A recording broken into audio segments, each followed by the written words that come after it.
In 2001, two brothers came in here, Bill and Jim Williams. They were making private labels for some major stores throughout the country here, and I went to work for them like 2009, 10, somewhere in that area.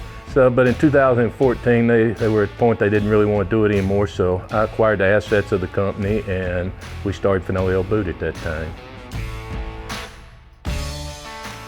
My great-great-grandfather settled in Montague County, which Nocona is in 1870, and my family's been here ever since. We're up to, I think, Caden is the 6th generation and just had his baby, which is the 7th generation to be in Montague County. When this opportunity came up, my father, he asked me, he said, "Do you think you can make it work?" And the main reason was for Caden. He was off at college.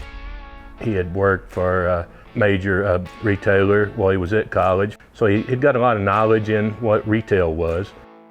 That was the main reason we did the company, and to keep it for the town. You know, we got people that have been making boots for 40 years in the factory, and it's just a pleasure that they love what they've done, and it's really the only job some of them ever had, making boots.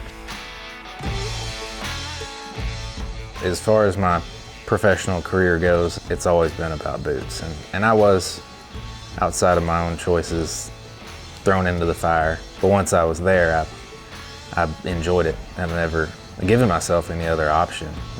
And of course, and that's the case with anything that I do. If I do it, I want to be the best at it.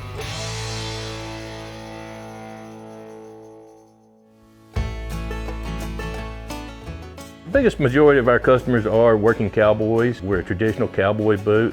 That's where most of our market is throughout the states.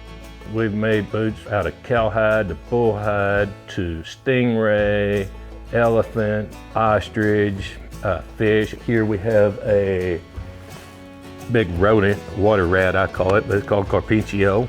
It comes out of the Amazon. If it's legal out there, we'll make a pair of boots out of it. So I came to Vista Bank because of a banker there, Marcus Williams, was a longtime family friend. His mother and father had been friends of mine forever, and was starting up with the company and was looking for a commercial lender.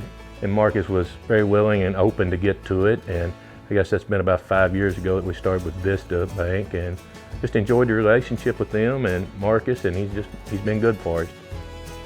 Vista Bank was really good to help us get that PPP that got us started back up. Without that, we would not be in business.